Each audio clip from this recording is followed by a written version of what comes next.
Warning: the film we will be discussing today is very graphic and disturbing.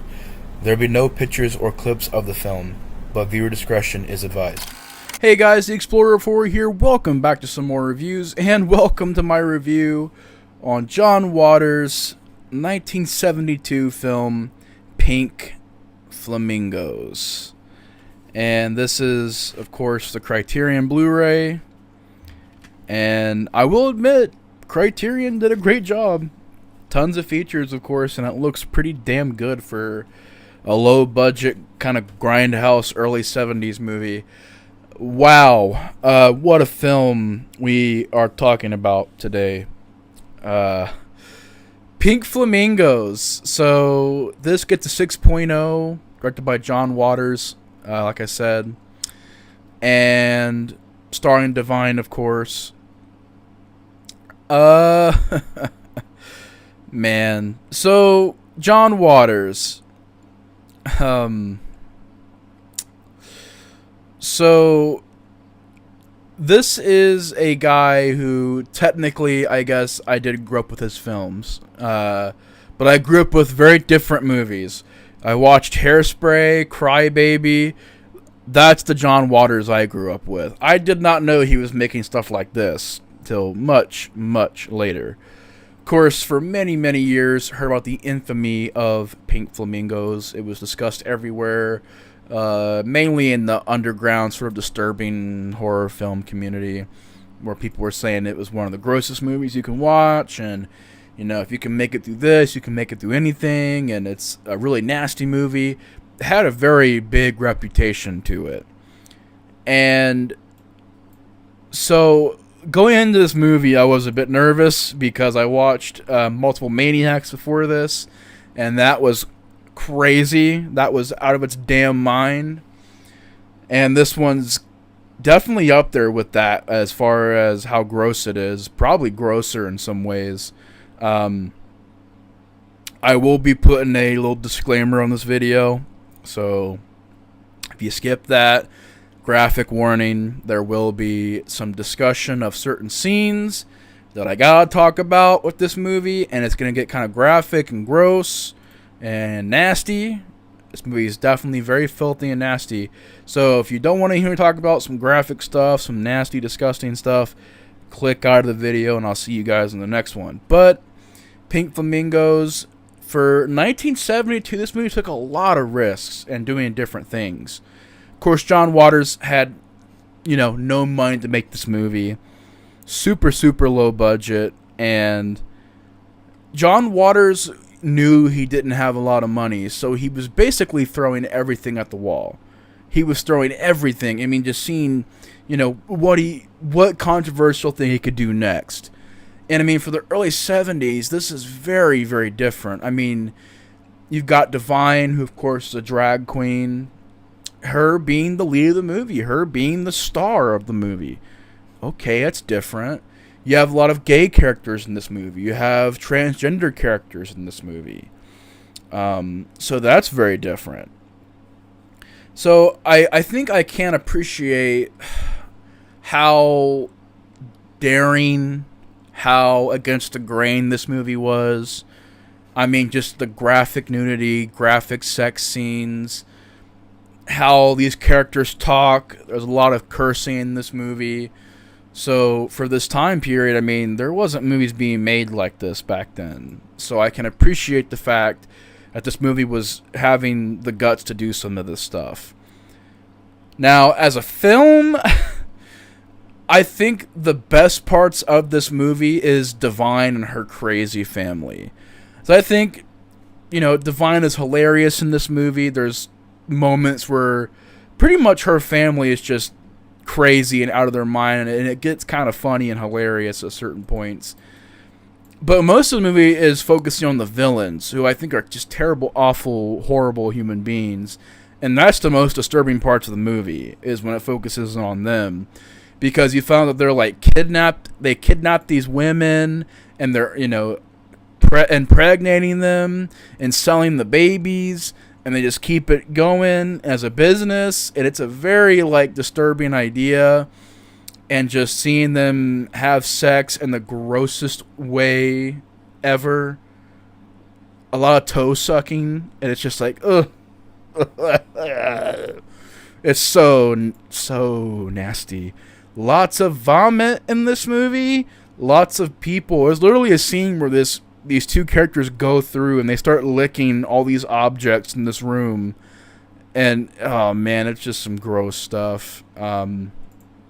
But the story is basically a battle between two different families on who can be the more filthiest. You know, so Divine is said to be the most filthiest person, you know, on Earth. And, of course, she gets challenged by this other group of people who are horrible, horrible human beings who claim to be the most filthiest people alive. And as the movie goes along, it's just more and more nastiness. And that's basically the movie. Now, what I noticed about John Waters is he does put a lot of, like, little hints of fantasy in his movies. I mean, Multiple Maniacs literally ends with a giant, like, lobster coming into the room and attacking Divine, I think. Or am I just going crazy? In this movie, when Divine and her son go to this house and there's incest, graphic incest in this scene. So that was freaking horrible. They defile this house. They lick everything. They do whatever they can just to be nasty. And whenever the other family comes home, the house, like, rejects them. So they'll sit down on a couch and the couch will push them up. And they you know, their house has been completely defiled and completely ruined by the nastiness of Divine and her son. And I thought that was definitely more of a fantasy part of the film. So it's weird. Like, his films are mainly grounded, but there are elements of fantasy in here. Just small little details that you can kind of blink and you'll miss type of things. But, I mean, it's got some infamous scenes. I particularly really enjoy the scene where Divine is walking downtown, and it's all real. It's really them walking through, people's real reactions of just, oh my god, what the heck? You know, Divine walking. And it is it's a nasty character. It's a character that you really shouldn't like. But the way that it's played, it ends up being the most entertaining character of the movie. Just the way that she walks with this swagger and this confidence. And it just, the filming of it through the town and knowing that it was all real and that they didn't just shoot it on a set somewhere. It was definitely different. It was definitely interesting to watch that. And I do think for the low budget, it is fairly directed well by John Waters, and it's shot very decently. But there is just a lot of gross scenes. There's a scene involving a chicken where this guy and this girl are having sex, and they bring a chicken in. And if you've seen the movie, you know what I'm talking about. It's really, really gross. It's really, really just like, what the fuck am I watching type of thing. Yeah, this chick that's nothing gory, nothing graphic, but she just eats eggs. And that's all she talks about is eggs. And I swear, there is like 10 to 15 minutes of this movie of her talking about how she just loves eggs. And it got real old. Fast. That was definitely a problem. Where I was like, what is this character? I don't care if she likes eggs, scrambled, sunny side. I don't care. Get her out of here. Such an annoying character. Every like 10 minutes she comes in and she's like, where's the delivery man? Where's the egg delivery? I want some eggs. I'm like, I don't care. It's so painful. And it's nasty. She's got like eggs all over. It's nasty. It's annoying. It's gross. Yeah. I mean, that's basically what the movie is. It's just gross thing after gross thing. The one rival family, they take a shit in a box and they mail it out to Divine. And hearing the behind the scenes, they actually went to a place where, where you ship out your packages and stuff. I don't know why I'm being stupid. The post office. They go to a real post office with a real employee there, and they just filmed it. And so I don't know if that really had shit in the box, but they really went to a post office and filmed. A lot of the exterior stuff is real, where it's shots of the city and them in public areas. most of that's real. So that was definitely a daring move from John Waters. But the end of the movie is very like infamous. One of the grossest endings in film history is Divine, and there's this narration that says, "You think Divine isn't the grossest person of all time? Then watch this." And it's her eating dog shit. Like, you literally see a dog take a dump and her eat the shit, and that's how the movie ends. And I mean, with this kind of movie, they did have to end it like that, because it's like, okay, we already had all this gross shit. Let's have this crescendo of ending where it's just all this gross stuff, and let's just say it doesn't surprise me they ended it with shit eating. It was disgusting. It was horrible. It was gross. Yeah, I can't really say I'm a huge fan of this movie. I can't say I really like it. I think it's just kind of a thing where it is what it is. It's Pink Flamingos. It's an experience. It's gross. It's disgusting. It's disturbing.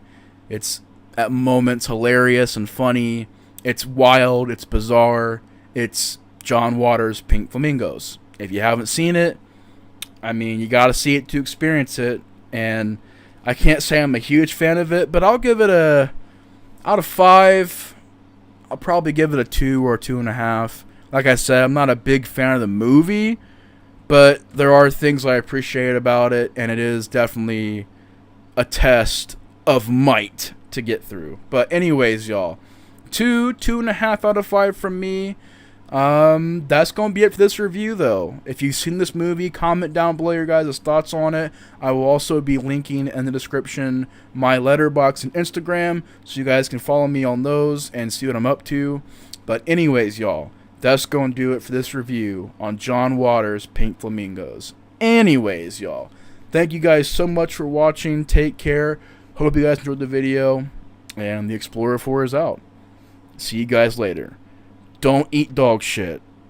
It's fucking gross. But anyways, see you guys later. Have a good night. Peace.